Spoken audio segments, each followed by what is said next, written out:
Hello, my name's Peter Gianoli and I have a very important question for you. Do you know which of your website's pages is one of your most important? If you go to your Google Analytics, you'll be surprised to see that this particular page receives a lot of traffic. Whether you've paid for it or not, this page stands out in just about every website I've looked at as being a page that receives a lot of traffic. No, it's not your homepage, although obviously your homepage is an important page. But this page is the page that your visitors take that extra time to check you out. Yes, it's your About page. It's not surprising really, because I'm sure each of you have done it as well. If you go to a website and you like what you think you see and hear, you want to know more about them. So the logical place to go is the About page. After all, isn't that why we put it there? So why not design an About page that does its job, which is increase the amount of people that know, like, and trust you. And as a consequence, they'll do more business. So I decided 12 months ago to spend some time on my About page. And here are the results 12 months down the track. The average time spent on the page has increased by 25.8%. That's pretty good because all of a sudden the page is of more interest to them. The bounce rate on the page has dropped. 83% of people used to just bounce straight off my About page. Now it's down to a low 8.33%. What about the exit rate? 55% of people that went to my About page used to leave my site altogether. Now that's down to 27.7%. More people are now clicking around my website as a consequence of having read what I had or have on the About page. But the big thing is I now have an increased number of opt-ins on my About page. 335% more people have opted in to the call to action that's on my About page than they did 12 months ago. Overall, pretty good change. Now, why is this important? Well, it's important because if they like what you say on your website in any way, shape or form, they'll want to suss you out. And if they've gone to your About page and they then click a call to action, that would make them, in our eyes, prime for conversion. Salespeople like to call these people low-hanging fruit. Salespeople love low-hanging fruit because they're people who know, like and trust you. So if they've gone to your website, gone to your About page and then taken the call to action, there's every chance they at least like you, they got to know you a bit better, and they're now starting to trust you. So here are 10 ways to make your About page as effective as mine. It's what I like to call a super About page. Here's item number 1. Write your About page in the first person. Make it sound like it's really describing you. Mine's as simple as, hello, I'm Peter Gianoli and I'm a sales and marketing strategist. Straight to the point, but written by me. Not Peter Gianoli is, but hi, I'm Peter Gianoli. This is what I do.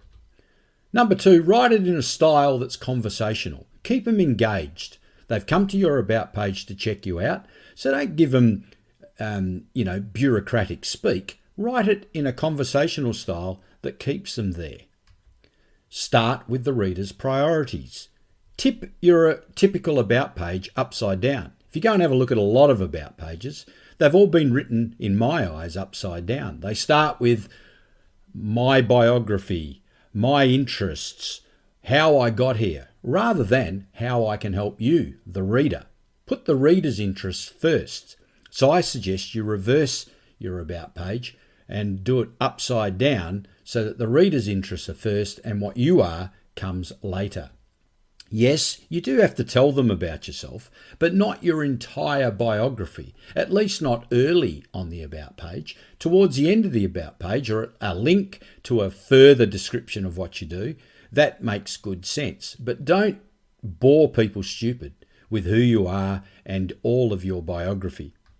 Make sure you tell them about your business and service. Tell them what your site is about. Narrow it down. The better you narrow it down, the easier it is for people to engage with you. So rather than try and be everything to everyone, be something that you're very good at to the people that want your particular business or service. Number 6 is to set their expectations. Here's how I do it. It's a combination of what I do and a bit of a challenge for people to think that if they're good enough, then they should come and work with me. So in my eyes, I've written, my goal when I meet a client is to offer a diverse and in-depth point of view. I work best when I uncover a client who is passionate about what they do. I ask you, how many clients are not passionate about what they do? And I can get them to prosper by adding a content marketing bias towards their messaging. I like to refine, test and use the latest sales and marketing strategies. And I've found that it's now quite easy to dramatically reduce marketing expenditure and yet increase cut-through with a program that I've established known as the $1 Million Influencer. I think it teases you enough. I think it tells my readers enough about what I do. It challenges them to get in touch with me or call to action. And then it reassures them that I'll dramatically reduce their marketing expenditure, yet increase their cut-through. And by the way, what is this $1 Million Influencer program? I need to find out about that. Item number 7 is invite them to subscribe. This is the simplest thing you can do on your About page. Too many people just go, this is all about us, this is what we do, this is how I'm qualified, but it never says, and by the way, click the link at the bottom of this page and I'll help you. Just get straight out and tell them what you'd like them to do. Don't expect your visitors to remember your page and your website so that they keep coming back. Instead, get them to subscribe so you can keep in touch with them. Point them to your top ideas. If you go to Google Analytics, you'll also see which are your most popular pages on your website.